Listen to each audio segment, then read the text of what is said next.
नमस्कार मित्रांनो, आज आपण जमीन व्यवहारातील अत्यंत गंभीर आणि हजारो लोकांच्या आयुष्याशी संबंधित विषय समजून घेणार आहोत. अनेक लोक आयुष्यभराची कमाई खर्च करून जमीन खरेदी करतात. काही लोक आपल्या पूर्वजांची जमीन सांभाळतात, तर काही लोक वारसा हक्काने मिळालेली मालमत्ता जपतात.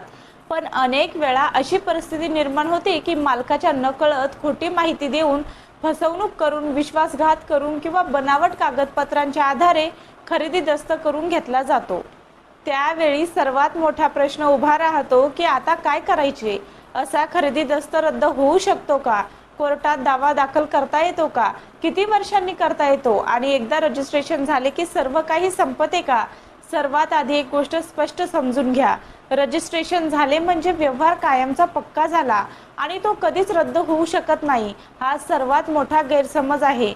कायद्यात असे अनेक प्रसंग आहेत जिथे न्यायालयाने फसवणूक, दबाव, खोटी माहिती, बनावट कागदपत्रे, खोटी ओळख किंवा विश्वासघात सिद्ध झाल्यानंतर खरेदी दस्त रद्द केले आहेत. कारण कायद्यात एक मूलभूत तत्व आहे: फसवणुकीतून निर्माण झालेला व्यवहार कायद्याच्या संरक्षणास पात्र नसतो. आता प्रश्न येतो की फसवणूक म्हणजे नेमके काय? प्रत्येक व्यवहारातील वाद फसवणूक नसतो.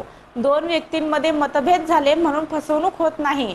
किंमत कमी मिळाली म्हणून फसवणूक होत नाही. परंतु एखाद्या व्यक्तीला चुकीची माहिती देऊन, खरी माहिती लपवून, खोटी कागदपत्रे तयार करून, बनावट स्वाक्षरी करून, वृद्ध व्यक्तीची दिशाभूल करून, अशिक्षित व्यक्तीला चुकीचा दस्तऐवज वाचून दाखवून किंवा विश्वासाचा गैरफायदा घेऊन खरेदी दस्त करून घेतला असेल तर तो फसवणुकीचा विषय ठरू शकतो.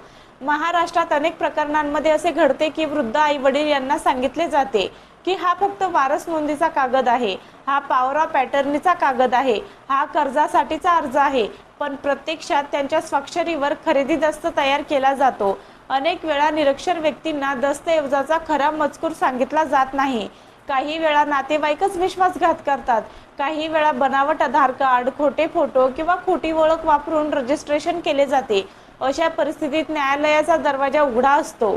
आता सर्वात महत्त्वाचा प्रश्न: फसवणुकीने झालेला खरेदी दस्त रद्द करण्यासाठी काय करावे? म्हणजेच खरेदी दस्त रद्द करण्याचा दावा दाखल करावा लागतो. न्यायालयाला विनंती करावी लागते की हा दस्तऐवज फसवणूक, चुकीची माहिती, दबाव किंवा बनावटपणामुळे तयार झाला आहे आणि त्यामुळे तो रद्द करण्यात यावा. इथे अनेक लोक मोठी चूक करतात. त्यांना वाटते की पोलिसात तक्रार केली म्हणजे जमीन परत मिळेल. पोलीस तक्रार महत्त्वाची असू शकते, गुन्हा दाखल होऊ शकतो, आरोपींवर कारवाई होऊ शकते, पण खरेदी दस्त रद्द करण्याचा अधिकार सामान्यतः दिवाणी न्यायालयाकडे असतो. त्यामुळे फौजदारी कारवाई आणि दिवाणी दावा या दोन्ही वेगळ्या गोष्टी आहेत. समजा एखाद्या व्यक्तीने तुमची बनावट स्वाक्षरी करून जमीन स्वतःच्या नावावर घेतली. तुम्ही पोलिसात तक्रार केली, पोलीस गुन्हा दाखल करतील, तपास करतील, आरोपीला अटकही होऊ शकते. पण जमीन पुन्हा तुमच्या नावावर आणण्यासाठी आणि खरेदी दस्त रद्द करण्यासाठी स्वतंत्र दिवाणी दावा आवश्यक असतो. उदाहरणार्थ, बनावट स्वाक्षरी असल्यास हस्ताक्षर तज्ञांचा अहवाल, खोटी ओळख वापरली असल्यास ओळखीचे पुरावे, चुकीची माहिती दिली असल्यास साक्षीदार, ऑडिओ, व्हिडिओ, पत्रव्यवहार किंवा इतर दस्तऐवज. न्यायालय पुराव्यांच्या आधारे निर्णय देते. अनेक लोक विचारतात की किती वर्षांनी दावा दाखल करता येतो? हा अत्यंत महत्त्वाचा प्रश्न आहे. सर्वसाधारणपणे खरेदी दस्त रद्द करण्यासाठी मर्यादा कायद्यानुसार 3 वर्षांचा कालावधी लागू होतो. पण ही 3 वर्ष खरेदी दस्त झालेल्या तारखेपासून नेहमीच सुरू होत नाहीत. अनेक वेळा कालावधी त्या दिवसापासून मोजला जातो ज्या दिवशी फसवणुकीची माहिती संबंधित व्यक्तीला प्रत्यक्षात मिळाली. ही गोष्ट समजून घेणे अत्यंत महत्त्वाचे आहे, कारण फसवणूक करणारा व्यक्ती अनेकदा व्यवहार लपवून ठेवतो. समजा 2018 मध्ये बनावट खरेदी दस्त तयार झाला, पण मूळ मालकाला त्याची माहितीच नव्हती. त्याला 2024 मध्ये सातबारा पाहिल्यानंतर किंवा जमीन विक्रीचा प्रयत्न झाल्यानंतर माहिती मिळाली. अशा परिस्थितीत न्यायालय माहिती मिळाल्याची तारीख महत्त्वाची मानू शकते. परंतु इथे सावधगिरी आवश्यक आहे. फसवणूक समजल्यानंतर विनाकारण वर्षानुवर्षे थांबणे धोकादायक ठरते, कारण जितका उशीर होईल तितके पुरावे कमकुवत होऊ शकतात. साक्षीदार उपलब्ध राहत नाहीत, कागदपत्रे हरवू शकतात, तिसऱ्या व्यक्तींचे हक्क निर्माण होऊ शकतात. त्यामुळे फसवणुकीची माहिती मिळताच त्वरित कायदेशीर कारवाई करणे आवश्यक असते. आता एक वास्तवातील परिस्थिती पाहूया.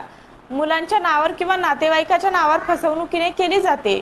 वडिलांच्या मृत्यूनंतर इतर वारसांना कळते की जमीन आधीच विकली गेली आहे. तेव्हा अनेक जण घाबरतात आणि समजतात की आता काहीच होऊ शकत नाही.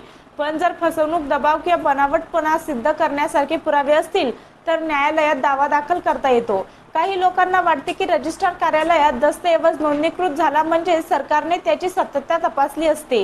हे पूर्णपणे खरे नाही। रजिस्ट्रेशन म्हणजे दस्तऐवजांची नोंद, त्यामागील प्रत्येक तथ्य खरे आहे याची हमी नाही। म्हणूनच नंतर न्यायालयात दस्तऐवजाच्या वैधतेवर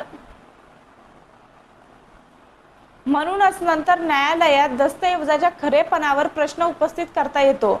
अनेक वेळा वृद्ध व्यक्तींना मानसिक किंवा शारीरिक दृष्ट्या कमकुवत अवस्थेत दस्तऐवजांवर स्वाक्षऱ्या घेतल्या जातात।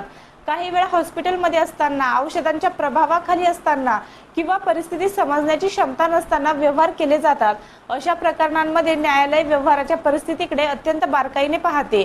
फसवणुकीच्या प्रकरणात आणखी एक महत्त्वाची गोष्ट म्हणजे तात्पुरत्या स्थगिती आदेश। जर फसवणुकीने तयार झालेल्या खरेदी दस्ताच्या आधारे जमीन पुढे विकली जाण्याची शक्यता असेल तर न्यायालयात दावा दाखल करताना तात्पुरत्या स्थगितीची मागणी करणे आवश्यक ठरू शकते। कारण एकदा जमीन वारंवार हात बदलू लागली की प्रकरण अधिक गुंतागुंतीचे होते। समजा फसवणूक करून जमीन ए च्या नावावर केली गेली, त्यानंतर ए ने ती जमीन ब ला विकली, ब ने तीच क ला विकली। अशा परिस्थितीत न्यायालयीन लढाई अधिक अवघड होते। त्यामुळे वेळेवर कारवाई करणे अत्यंत आवश्यक आहे। आता एक महत्त्वाचा गैरसमज दूर करूया। प्रत्येक कौटुंबिक वाद हा फसवणूक नसतो। अनेक वेळा भाऊ बहिणी, नातेवाईक किंवा वारसांमध्ये मालमत्तेवरून मतभेद होतात, पण मतभेद असणे आणि फसवणूक असणे या वेगळ्या गोष्टी आहेत। न्यायालय ठोस पुरावे शोधते, त्यामुळे भावनिक आरोपांपेक्षा कायदेशीर पुरावे अधिक महत्त्वाचे असतात। काही वेळा लोक विचार करतात की खरेदी दस्त रद्द झाला तर पुढे काय होते। न्यायालयाने जर दस्तऐवज फसवणुकीचा असल्याचे मान्य केले तर तो दस्तऐवज रद्द घोषित होऊ शकतो। त्यानंतर महसूल नोंदी दुरुस्त करण्याची प्रक्रिया केली जाऊ शकते। संबंधित व्यक्तीचा हक्क पुन्हा प्रस्थापित होऊ शकतो। परंतु प्रत्येक प्रकरणातील तथ्य वेगळी असल्यामुळे अंतिम परिणाम परिस्थितीनुसार बदलू शकतो। लक्षात ठेवा, जमीन व्यवहारामध्ये सर्वात मोठी शस्त्र म्हणजे वेळेवर घेतलेली कायदेशीर भूमिका। अनेक लोकांना फसवणुकीची माहिती मिळते, पण ते नातेवाईक आहेत, गावातील लोक आहेत, समझोता होईल म्हणून वर्षानुवर्ष थांबतात। नंतर जेव्हा परिस्थिती हाताबाहेर जाते तेव्हा न्यायालयात जातात। अशा वेळी अनेक अतिरिक्त अडचणी निर्माण होतात। कायद्याचा एक अत्यंत महत्त्वाचा सिद्धांत आहे की जो व्यक्ती आपल्या हक्कांबाबत जागरूक असतो त्यालाच कायदा अधिक प्रभावी संरक्षण देतो। त्यामुळे फसवणूक झाल्याचा संशय जरी आला तरी सर्व कागदपत्रे तपासा, सातबारा तपासा, फेरफार नोंदी तपासा। फसवणुकीने दबावाखाली चुकीची माहिती देऊन बनावट कागदपत्रांच्या आधारे किंवा विश्वासघात करून तयार केलेला खरेदी दस्त न्यायालयात आव्हान देऊ शकतो। अशा प्रकरणात दिवाणी न्यायालयात खरेदी दस्त रद्द करण्याचा दावा दाखल करावा लागतो। फौजदारी गुन्हा आणि दिवाणी दावा या स्वतंत्र प्रक्रिया असतात। फसवणूक सिद्ध करण्यासाठी ठोस पुरावे आवश्यक असतात। सामान्यतः मर्यादा कायद्यानुसार 3 वर्षांचा कालावधी लागू होतो, परंतु अनेक प्रकरणांमध्ये फसवणुकीची माहिती मिळालेल्या तारखेला विशेष महत्त्व असते। म्हणून फसवणूक समजताच वेळ न दवडता कायदेशीर कारवाई करणे अत्यंत आवश्यक आहे। कारण जमीन एकदा गेली तर ती परत मिळण्यासाठी अनेक वर्षांची न्यायालयीन लढाई करावी लागू शकते।